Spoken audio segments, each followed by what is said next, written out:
Reviewers, berjumpa kembali dengan saya Khairunisa dalam acara Reportase Review News. Pelaksanaan pekerjaan belanja modal bangunan kesehatan RSUD Porsea oleh PT Adikarya Konstruksi Perkasa senilai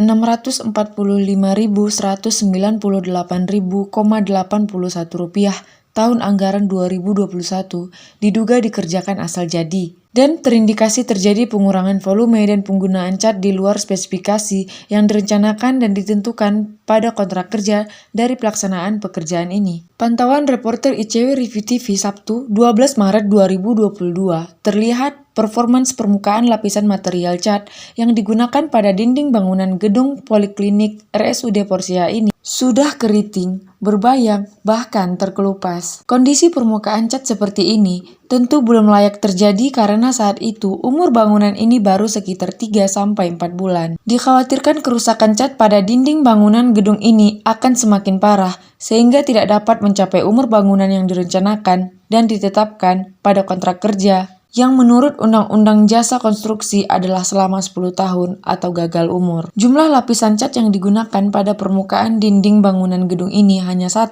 hingga 2 lapis. Padahal, menurut analisa tentang pengecatan dinding baru, jumlah lapisan cat yang digunakan harus sebanyak 3 lapis. Dengan demikian, diduga kuat telah terjadi pengurangan volume cat sebanyak 2 lapis. Hal ini tentu dapat menimbulkan kerugian keuangan negara atau daerah yang muncul dari estimasi harga cat per M2 kali luas permukaan dinding bangunan yang akan dicat. Saat itu terlihat pipa air yang ada di dekat kamar mandi dan lift RSUD Porsea ini bocor.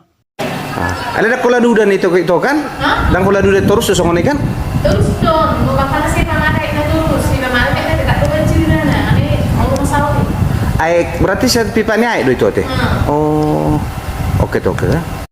Terlihat air tertampung pada plafon yang membuat plafon mau rubuh. Air kemudian meluber dan permukaan dinding gedung lalu menetes ke lantai. Terlihat bekas luberan air di dinding berwarna kekuning-kuningan. Kondisi ini berpotensi membahayakan keselamatan pasien dan para medis ketika dan akan melewati lantai ini karena licin. Kendati volume catnya dikurangi dan spesifikasinya tidak sesuai dengan yang ditetapkan pada kontrak kerja, serta pipa airnya bocor, namun kabarnya PPK dari pelaksanaan pekerjaan ini tetap mem-PHO dan membayarkan pekerjaan ini lunas hingga 95%.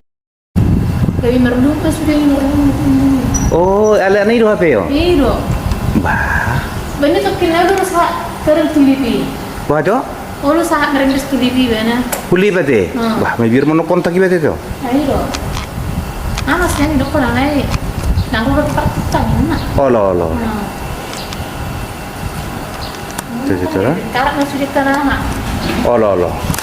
Hal ini menguatkan dugaan publik bahwa pada pelaksanaan pekerjaan ini telah terjadi kolusi pihak pengguna jasa atau owner dengan cara membiarkan dugaan perbuatan curang yang dilakukan oleh oknum rekanan atau pihak penyedia jasa. Pembiaran itu dilakukan oknum PPK konsultan supervisi dari RSUD Porsea Kabupaten Toba dengan cara tidak menegur atau melarang rekanan saat mengurangi volume dan menggunakan cat yang tidak sesuai dengan spesifikasi cat yang ditetapkan baik secara tertulis maupun secara tidak tertulis. Hal ini tentu berpotensi dapat menimbulkan kerugian keuangan negara atau daerah. Karena itu, saat ini publik menduga bahwa oknum pihak penyedia jasa, oknum pihak konsultan supervisi, dan oknum pihak pengguna jasa diduga telah memenuhi unsur melanggar Pasal 7 Ayat 1 huruf A dan B Undang-Undang Republik Indonesia Nomor 31 Tahun 1999 Jo, Undang-Undang RI Nomor 20 Tahun 2001, Undang-Undang Republik Indonesia Tindak Pidana Korupsi tentang Perbuatan Curang dan Pembiaran Perbuatan Curang. Untuk itu, publik berharap agar aparat penegak hukum di daerah ini dapat segera melaksanakan penyelidikan dengan melakukan audit secara menyeluruh terhadap pelaksanaan pekerjaan belanja modal bangunan kesehatan oleh RSUD Porsea tahun anggaran 2021 ini. Redaksi ICW Review TV telah meminta klarifikasi secara tertulis kepada Direktur RSUD Porsea dan Direktur PT Adikarya Konstruksi Perkasa. Namun hingga berita ini kami tayangkan, kami tidak mendapatkan jawaban. Dari Porsea Toba, Putra Simatupang, ICW Review TV melaporkan untuk Anda.